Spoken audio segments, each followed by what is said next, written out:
Welcome to the Women's Football Show here on PLZ Soccer's YouTube channel. I'm Kerry Pollock, Alison McConnell joins me and Suzanne Lappin is on the couch once again. We have champion Celtic picked up the SWPL trophy yesterday for the first time. Let's just have a look at the league table to see how things finished. Celtic at the top there, tied points, 82 points with Rangers, but a goal difference. Alison, you were at the game. What was your overall take on it? Yeah, I thought Celtic were poor, to be honest.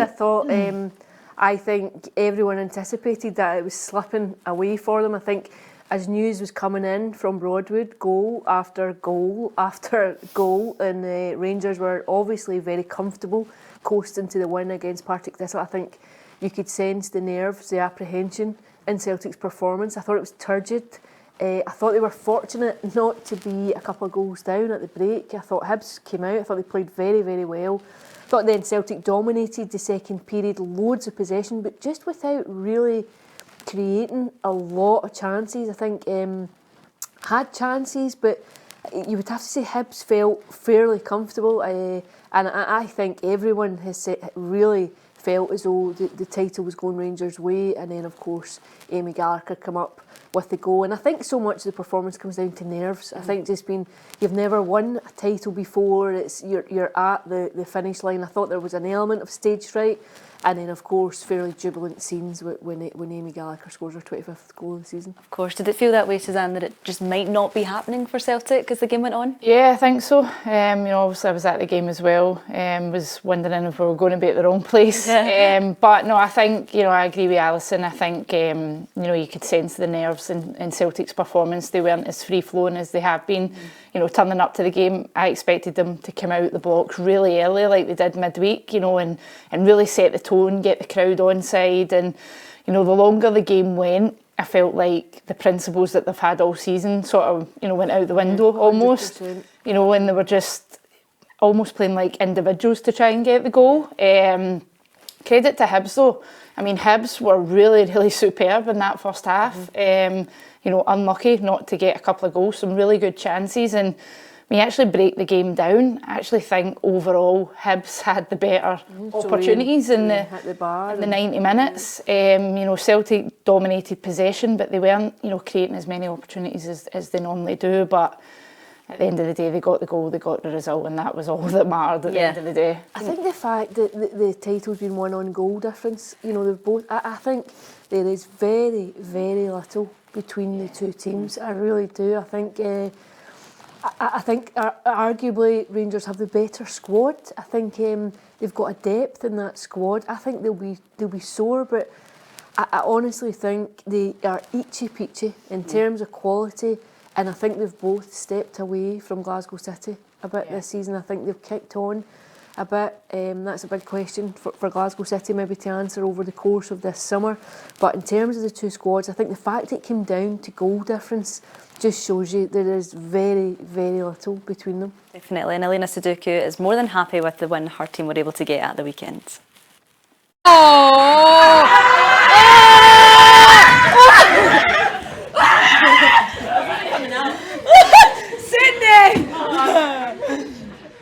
Thank you. Come to the year. What was the question again? I'm happy it was water.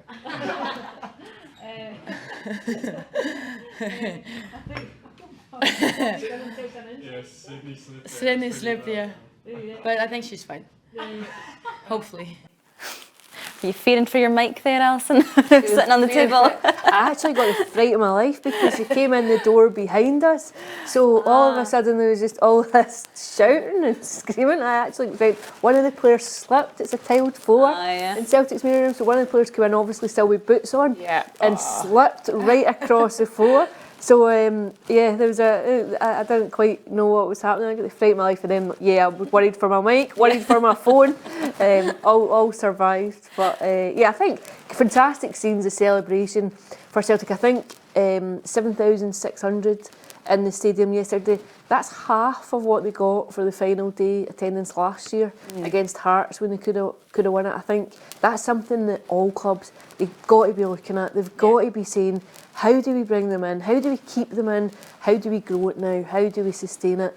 And look at everything. I think you need some joined up thinking with all different factions to try now and invest in the game and grow the game. Is it maybe having an idea, maybe having more games at Celtic Park, at Ibrox to attract a larger crowd? Yeah, no, I think absolutely. I think it's, you know, it's all well and good these last game of the seasons, but it needs to be consistent. It needs to be throughout the season.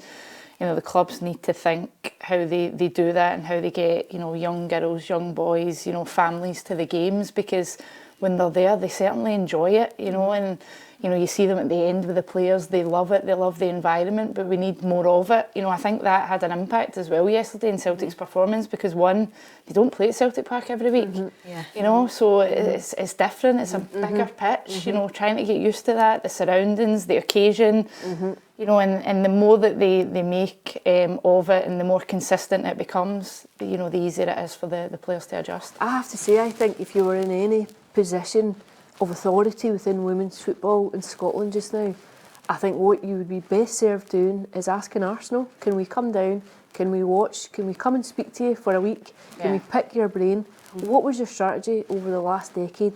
How have you gone from having 1,000 people turn up for a Champions League tie to then selling out the Emirates, to then committing to 11 games at the Emirates next season? What is the transformation that took place across that decade? How did you go about it? What were the foundations that are in place now for you really to be the flag bearer for women's football in this country? And I think there are lessons to be learned there, but I think you have to be prepared to work at it. And for me, that's a big question. Is it about optics and box ticking for some of the women's teams, or is there a genuine appetite to go and invest and to grow it?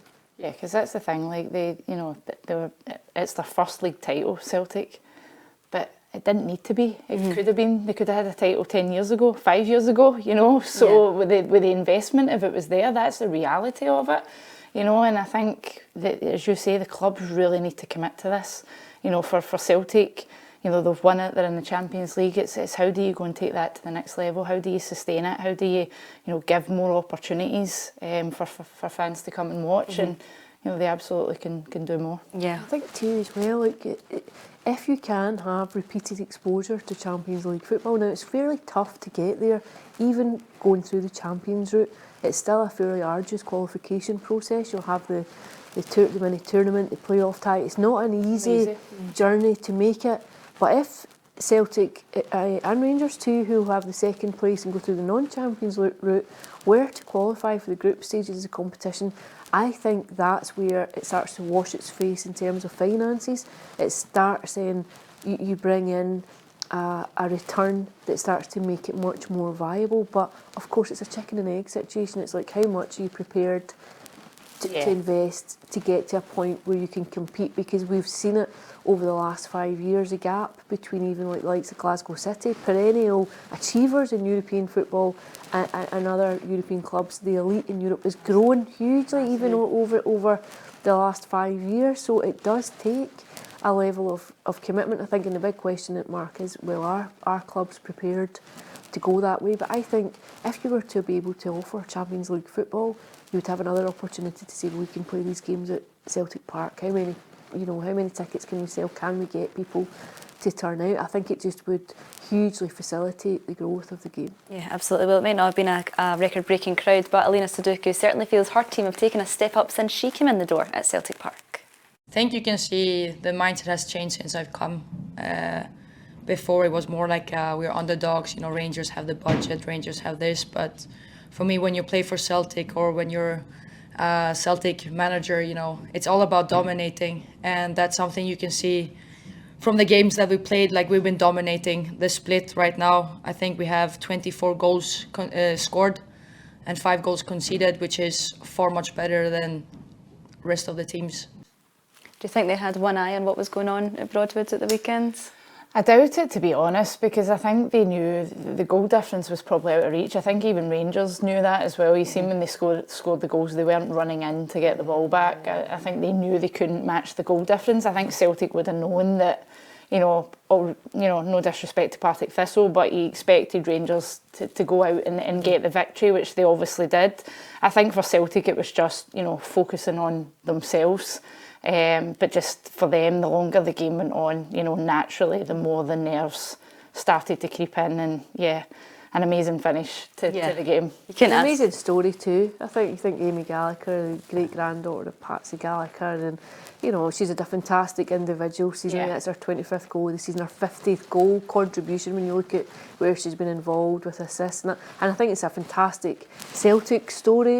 If you think of the history of the club and their the last minute goals in Celtic's history from the centenary season and all the rest of it, you know, it would have felt a hugely special moment for that family, I'm sure, and wearing the number 7 shirt as well. I think, I think at some point it might have felt written in the stars. I think it was Kelly Clark that had said that in the aftermath of yesterday's game, and I think you'd have to agree. It felt like a really fantastic story for her, for Celtic, and the links with the club. For Rangers, I think now the challenge is to lift those players going into Hampden on Sunday. I think they'll be sick at the way it ended. I think being so dominant across the course of the campaign, you know, on course to win a treble for much of the season, I think they'll be desperate now just to lick their wounds and then get going again on Sunday. And I think that's a challenge for Joe, is just to make sure that they can't afford to dwell on it this week. They can't be hungover.